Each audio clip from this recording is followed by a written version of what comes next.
중로를 따라서 쭉 내려가다 보면 양지에 동물 화장장과 지금 납골당을 짓고 있습니다. 다 지어가고 있어요.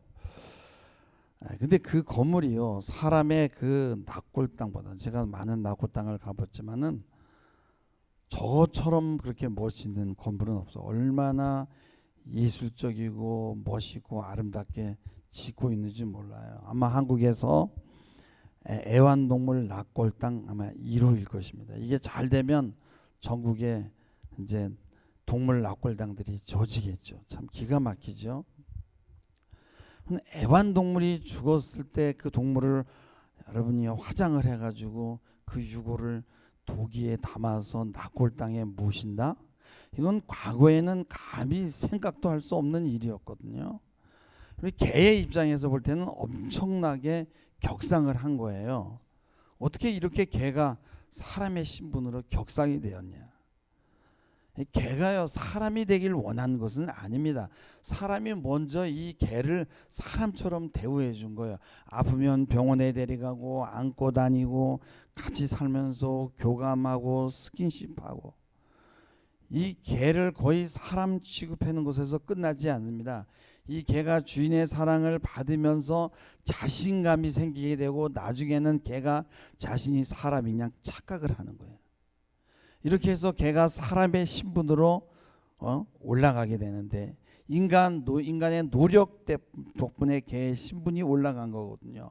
나중에는 장례까지 치러주고 납골당을 만들어줍니다.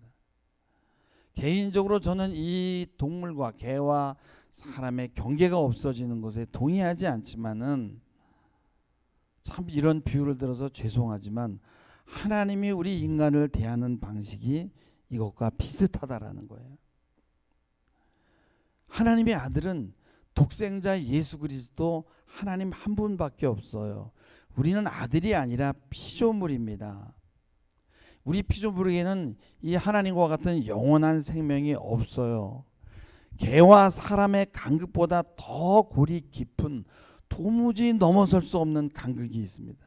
그럼에도 하나님은 인간이 신과 동행하고 같이 살게 하면서 하나님과 비슷하게 만들어주고 나중에는 정말 영원히 함께 될 자녀로 삼아주시겠다는 거예요. 하나님이 우리를 입양하시겠다는 겁니다.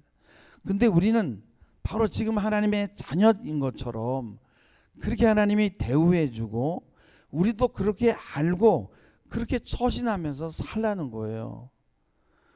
개보다는 나야 될 거 아니에요. 개보다는. 개도 그렇게 대해주면 그렇게 믿는데 하나님이 아들 예수 그리스도를 보내셔서 그가 하나님의 아들이고 그가 우리를 영원한 세계로 인도해 주실 구주로 오셨고 그를 믿고 함께 동행하는 사람은 신의 성품에 참여하는 자로 만든다는 거예요. 그리고 지금 그런 신분을 받은 것처럼 그렇게 살라는 거예요. 그래서 아들 예수 그리스도처럼 하나님을 아버지라고 부르라는 거예요. 이게 정말 얼마나 어색합니까? 특별히 비그리스도인들이 볼 때는 얼마나 이상해요. 하나님이 자기 아버지라고. 주기도문 첫 문장이 하늘에 계신 우리 아버지란 말이에요. 하나님의 아들은 예수밖에 없는데 정확히 말해서 우리는 하나님의 아들이 아닌데 근데 마치 하나님의 아들처럼 하나님을 아버지라고 부르라는 거예요. 그게 오늘 말씀입니다. 너희는 이렇게 기도하라. 하늘에 계신 우리 아버지여 이렇게 부르라는 거예요. 이 말은 마치 내가 하나님의 자녀인 것처럼 가면을 쓰라는 거예요. 우린요 하나님의 아들이 아니라는 것을 알잖아요. 예수 그리스도와 우리는 같을 수가 없어요. 우리는 욕망과 욕심과 오늘 기도한 것처럼 여러 가지 죄들이 실타래처럼 얼면무려져 있는 골칫덩어리예요. 인간은. 이런 사람을 하나님의 자녀라고 가정한다면요. 그리고 하나님을 아버지라고 부른다면요. 이건 정말 파렴치한 짓이 아니겠습니까? 근데 그게 우리가 원하는 게 아니라는 거예요. 그리스도께서 하나님께서 그렇게 하라고 명령하셨단 말이죠. 아들처럼 그렇게 위장하고 그렇게 행세하라는 거예요. 근데 문제는요, 가면을 쓰고 사는 게 쉬운 일이 아니에요. 우리 인간은요, 본성적으로 정직해지고 싶거든요. 우리는 인간이고 피조물이고, 그걸 솔직히 인정하고 싶죠. 근데요, 가면을 쓰고 살라는 거, 이게 쉬운 일이 아니에요. 우리도 하나님이 난 자녀가 아니잖아요. 가면을 쓰면요, 나의 정체성을 잃어버리거든요. 근데 하나님은 가면을 쓰고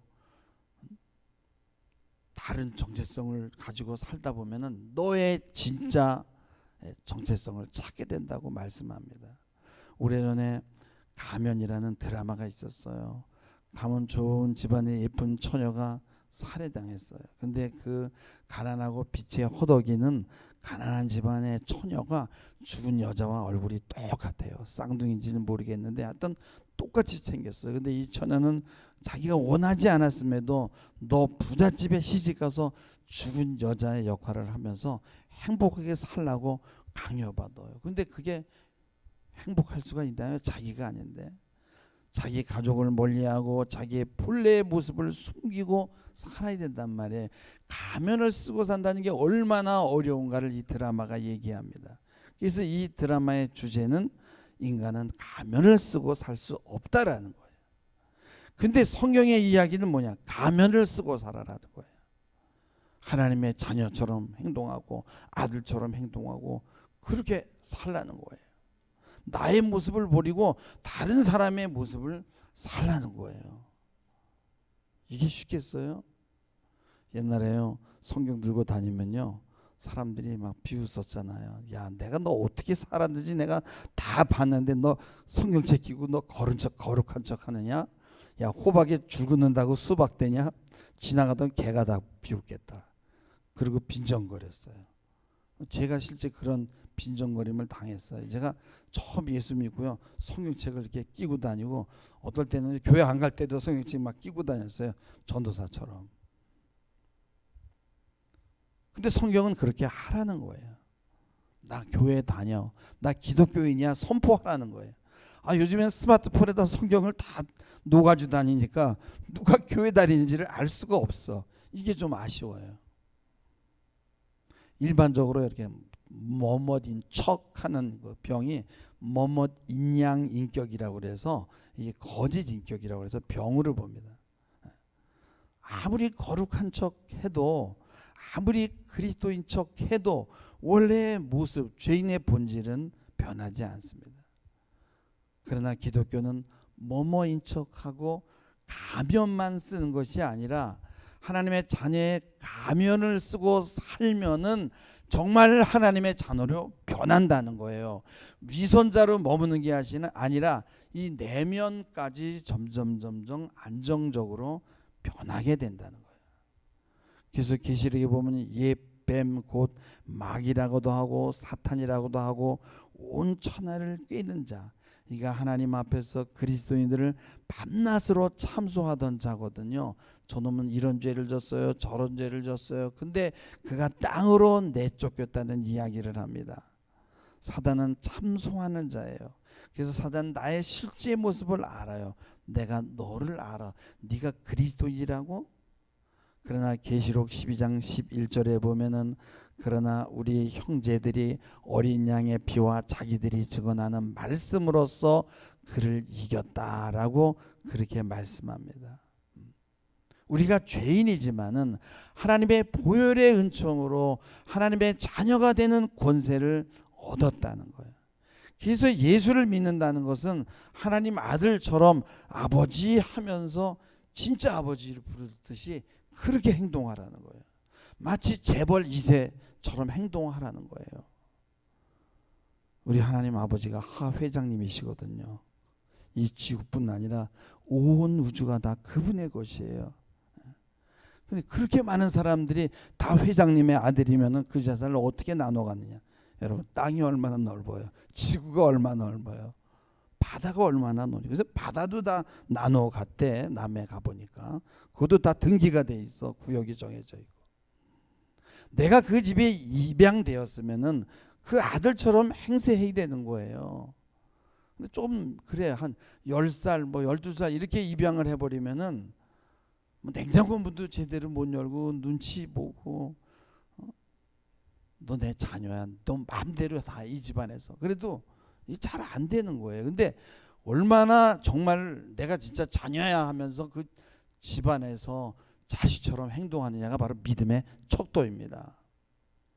여호수아와 갈렙은 가나안 땅을 보고 이건 하나님이 우리에게 주신 땅이야. 우리 접수하기만 하면 돼. 하나님이 이미 주셨어. 그러면서 가진 자처럼 가장했단 말이죠. 그게 믿음이에요. 나머지 10명은 뭐예요? 나머지 10명의 족장들은 너무나 솔직하고 가장하지 못했어요.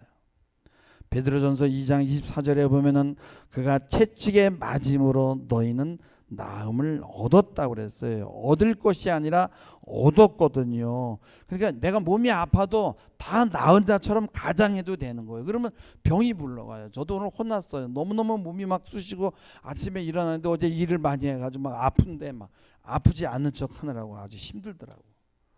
근데 그렇게 가장하고 선포하니까 몸이 회복이 돼요. 빨라요.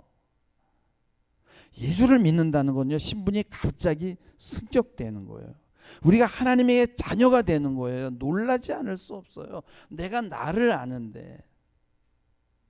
여러분요, 사적인 욕망을 가지고 진짜를 밀어내는 거는 사악하지만요, 우리는 그런 건 아니에요. 우리는 강요받고 있는 거예요. 사악한 마음으로 위장한 후에 진짜를 밀어내는 건 나쁘지만은 우리는 누군가를 밀어내는 게 아니라 하나님이 허락했다는 거예요. 오래전에 그런 영화도 있었어요. 강도가 경찰을 피하기 위해서 성당으로 갔는데 성당에 경찰이 들어온 거예요. 그래서 신부 옷을 입고요. 그리고 신부처럼 다 기도도 하고 가장을 하는 거예요. 경찰이 이제 계속 거기를 이제 감시하게 되니까 나가지도 못하고 경찰의 눈을 따돌리기 위해서 이 강도가 계속 신부 행세를 하는 거예요. 매일같이 일어나서 새벽 미사를 드리고 막 경건한 일을 하다 보니까 정말 신부처럼 된 거예요. 그러니까 흉내를 내다 보면은 그 사람처럼 된다는 거예요.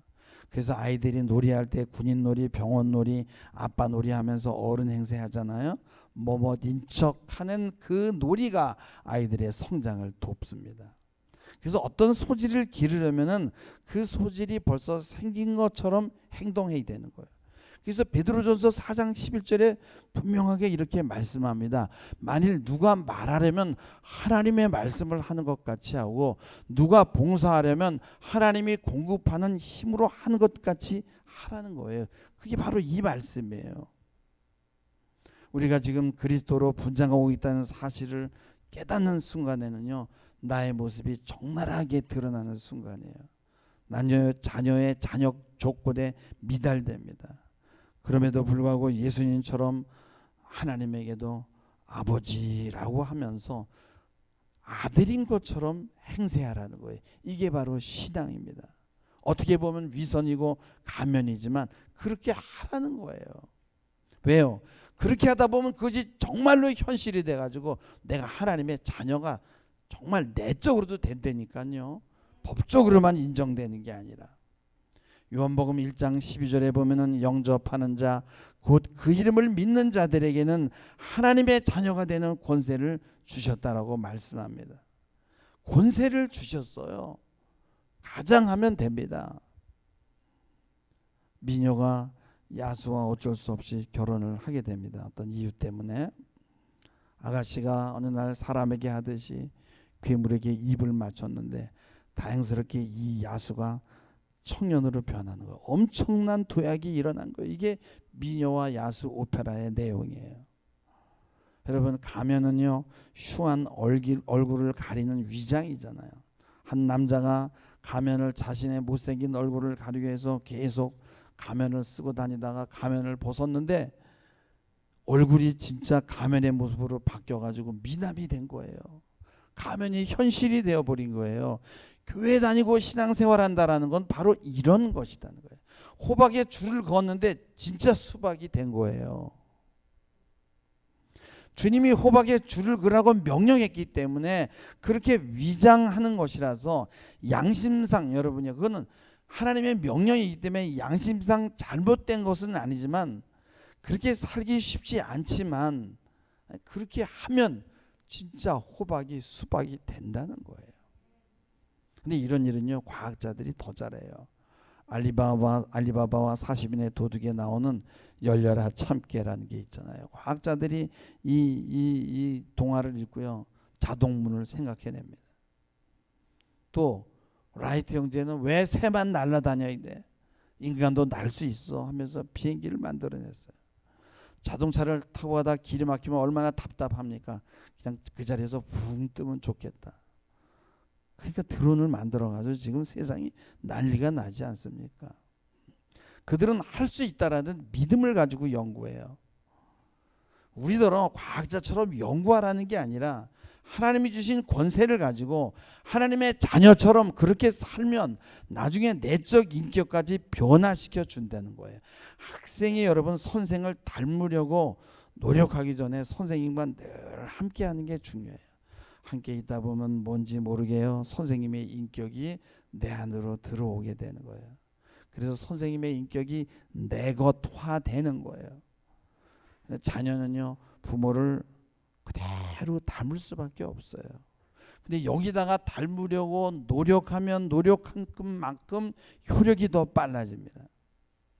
닮으려고 하지 않아도 그 사람과 같이 있기만 해도 그 사람의 성품과 스타일, 그 사람의 내면, 그 사람이 하는 말투가 저절로 나에게 들어오게 되는 거예요. 여러분이 그리스도인들처럼 되려고 진지하게 노력한다면 생각지 못할 너무나 많은 축복들이 일어나게 되는 거예요. 그리스도의 인격을 닮게 되면 이제는요, 무엇이 옳고 그러고는 문제가 되지 않아요. 왜냐하면 나무가 좋으면 그냥 좋은 열매는 맺게 되어 있는 거예요. 싸울 필요가 없어요. 우리는 하나님의 아들 예수 그리스도 옆에 항상 계세요. 성령께서 늘 우리 안에 있습니다. 우리가 예수님과 동행하게 되면 예수님은 우리를 자신과 같은 존재로 바꾸기 시작해요. 예수님과 같은 생각, 예수님과 같은 생명을 넣어주십니다. 자연적인 생명을 바이오라고 하거든요. 이것은 유한합니다. 초자연적인 하나님의 생명은 조회예요. 그래서 바이오와 조회 사이에는 엄청난 얼음 계곡의 간극이 있습니다. 하나님은요, 이 간극을 무너뜨리고 바이오가 조회로 변하게 주신다고 약속하시는 거예요. 어떤 사람은 이렇게 말합니다. 보이지 않는 하나님을 어떻게 아버지라고 그러고요, 보이지 않는 그리스도가 나를 도와준다는 생각은 저는 그런 걸 느껴본 적이 없어요. 나는 오히려 사람의 도움을 받고 살아요. 그래서 저는 사람들에게 고마워할 거예요. 하나님에게 감사하는 게 아니라. 그러나 여러분, 그리스도의 도움이 없으면요, 사람의 도움도 없는 거예요. 주인은 온갖 방법으로 우리에게 역사하십니다. 어떨 때는 신앙생활로도 역사하시지만요, 자연을 통해서, 몸을 통해서, 이웃을 통해서, 독서를 통해서, 때로는 반기독교적인 것을 통해서도 역사를 하십니다. 여러분, 아기가 처음에 젖을 먹을 때는 엄마 얼굴을 보는 게 아니에요. 젖가슴이 전부입니다. 그래서 그 젖가슴이 젖을 주는 줄 알아요. 근데 조금 지나게 되면 아기는 어떻게 돼요? 엄마가 젖을 주는 줄 알잖아요. 사람의 도움을 받을 때는 그 뒤에서 역사하시는 그리스도를 못 볼 수 있어요. 그러나 우리가 언제까지 아기로 머물러 있게 됩니까? 시간이 지나면 진짜 나에게 도움을 주시는 분은 하나님이구나라는 그 수준까지 나가야 되는 거예요. 그렇지 않으면 결국은 사람을 의지하게 되고 결국은 상처받고 실망하는 일만 반복되는 거예요. 시편 146편 3절 4절에 보면은 귀인들을 의지하지 말며 도림이 없는 인생도 의지하지 말지니 그의 호흡이 끊어지면은 흙으로 돌아가서 그날에 그의 생각이 소멸하리로다 라고 그렇게 말씀합니다. 물론 우리는 우리를 돕는 인간에게 감사해야 됩니다. 그러나 여러분, 우리는 모래를 가지고 놀이를 할 수 있고 멋진 이런 성도 만들고 그럴 수 있어요. 그러나 그 위에다가 집을 지을 수는 없는 거예요. 그리스도의 터 위에 집을 지으시기 바랍니다. 신약 성경은 그리스도인들이 다시 태어나는 일에 대해서 말하고 있어요. 그리스도로 옷을 입고 또 그리스도의 형상이 내 안에서 이루어지고 그리스도의 마음을 품게 되고 그리스도의 말씀을 읽고 말씀대로 실천하면서 노력하는 것, 또 내가 그 일을 하려고 할 때 성령께서 내 안에 오셔서 또 내 삶의 터전에 오셔서 그 골방으로 또 우리가 기도하는 골방에 오셔서 일을 하시고 집행을 하시는 거예요. 그리고 간섭하시고 여러분의 옛사람을 죽이고 또 뭐뭇인 척 사는 여러분의 그런 이 자아로 정말 옛 자아를 죽이고 정말 하나님의 아들처럼 살 수 있는 자아로 바꿔주는 거예요. 이 과정이 잘 진행되면 마침내 우리는 완전히 다른 존재로 새로운 작은 그리스도가 되는 거예요. 결국 그는 우리가 그의 능력과 기쁨과 지식에 영원히 동참하게 하시는 겁니다. 그러기 위해서는 가장해야 되고 첫 시작은 위장해야 되는 거예요. 내가 글을 쓰진 않지만은 내 손을 잡아줘서 누가 글을 쓰잖아요. 따라서 쓰다 보면 나도 글을 잘 쓰게 되는 거예요. 하나님의 자녀처럼 사시기 바랍니다.